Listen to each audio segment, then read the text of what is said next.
Hola, ¿qué tal? ¿Cómo están? En la sesión de hoy vamos a mirar la cuestión de qué es la voz pasiva, entendiendo que la voz pasiva viene siendo la contraparte de la voz activa.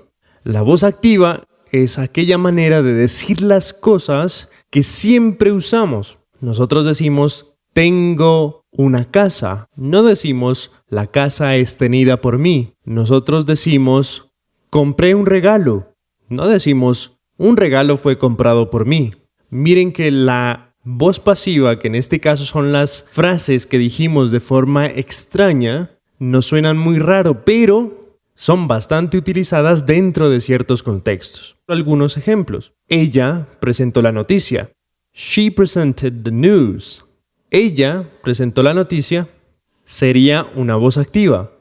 La voz pasiva sería las noticias o la noticia fue presentada por ella. ¿Qué tenemos aquí? Que ella ya no se vuelve la protagonista de esa frase, sino que la protagonista de esa frase viene a ser precisamente la noticia. La noticia es la que fue presentada, no es que ella presentó la noticia. Entonces, lo más importante dentro de la voz pasiva es como darle un giro a la frase que diríamos normalmente. Cuando la aplicamos muchas veces en noticias, muchas veces en campos formales, por ejemplo, la tesis fue realizada por el estudiante X. La materia fue dictada por el profesor Y. El edificio fue construido por la compañía L. El ladrón fue atrapado por el policía en tales circunstancias. Esa es la manera de construir oraciones en voz pasiva en el español. Pero entonces, ¿qué hay de la voz pasiva en el inglés? ¿Qué tanto tiene? Aquí tenemos otro ejemplo. I cleaned the big house fast. Yo limpié la casa grande rápidamente, eso sería la voz activa. Y the house was cleaned. O sea, la casa fue limpiada very fast, muy rápido, by me. Miren, la casa se vuelve el protagonista de la frase. Ya no es yo quien limpió la casa, sino es la casa la que fue limpiada por mí. Las dos frases anteriores, que estaban en voz pasiva, tienen una forma específica. Si nos dimos cuenta, usamos el verbo ser, alguna de las conjugaciones del verbo ser, más un participio pasado después del verbo ser. Entonces desmenucemos. La primera parte, que es la del verbo ser, tenemos que entenderla como el verbo ser escrito en cualquiera de sus conjugaciones, es decir, en cualquiera de los tiempos que hemos visto. Aquí los tenemos, a la izquierda el primero, los tiempos simples. Los tiempos simples tenemos el verbo ser como is, are y am, el verbo ser como was y were en pasado, y el verbo ser como will be en futuro.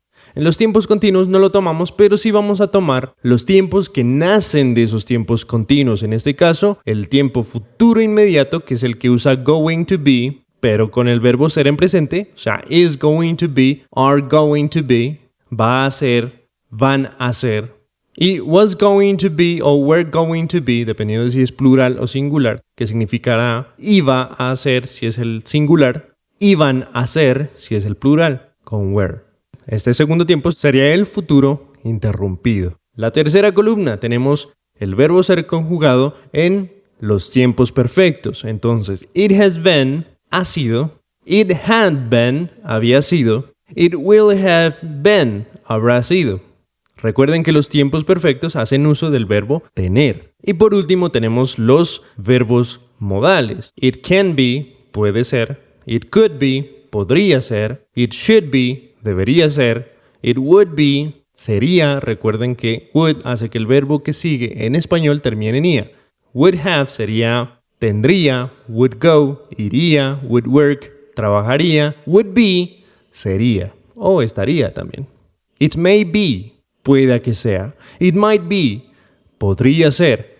It must be, debe ser. It shall be, será. Esas son las formas de conjugar el verbo ser. En lugar de it, podría ir cualquier pronombre o cualquier sustantivo.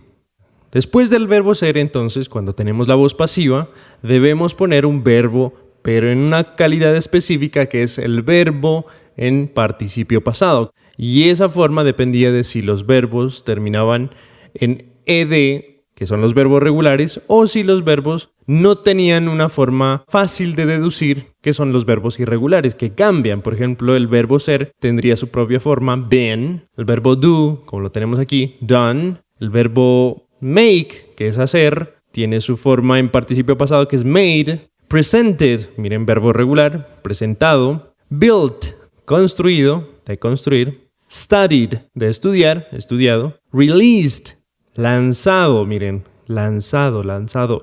Developed, desarrollado, del verbo develop.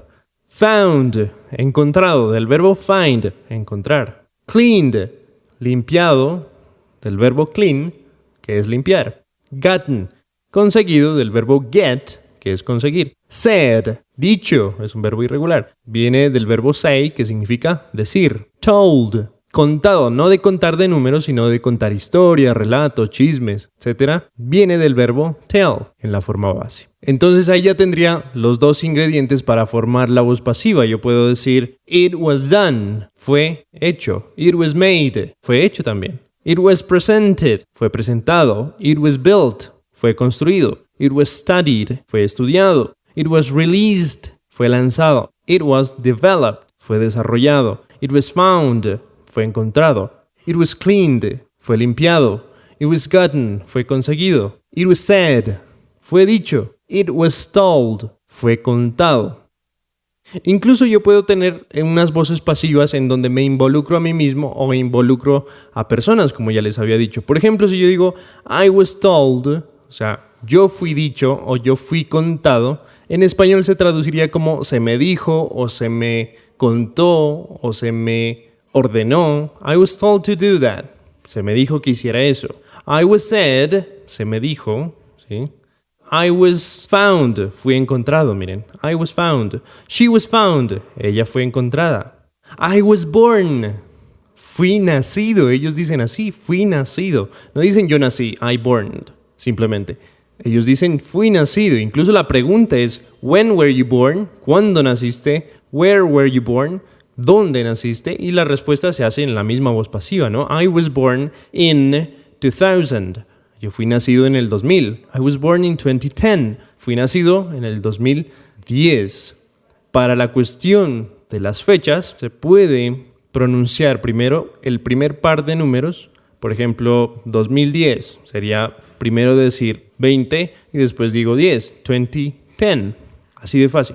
Los que nacimos antes del 2000, por ejemplo, 1994, 1994, que sería 1994 si lo traducimos literalmente. 1995, 1995, 1997, 1997, 1998, 1998. En los 2000, 2001, que esto también es más fácil, 2002, 2002, 2003, 2003, 2004, 2004, 2005, 2005. A partir del 2010, 2010, 2010, 2011, 2011, 2012, 2012, 2013, 2013, 2014, 2014, 2015, 2015, 2016, 2016.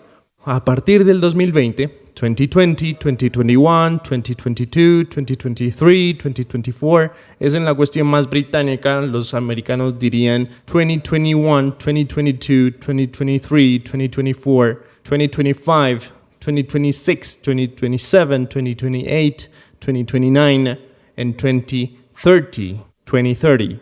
¿Sí? Entonces yo puedo decir, I was born in 2005. Nací en el 2005. I was born in 2012. Yo nací en el 2012. I was born in 1970. Yo nací en el 1970. I was born in 1980. Yo nací en 1900. I was born in 1990. Yo nací en 1990. Y así sucesivamente. Con el lugar. I was born in Colombia. I was born in Popayán. I was born in Bogotá. I was born in Cali. I was born in Ipiales. I was born in Pasto. Los puedo combinar. I was born in 1994 in Ipiales, Colombia. I was born in 1978 in Cali, Colombia. Yo nací en 1978 en Cali, Colombia. Miren que este es un ejemplo vivo de cómo usar la voz pasiva. Entonces dejaríamos por el momento la sesión hasta ahí y los espero en la siguiente sesión. Muchísimas gracias, hasta luego.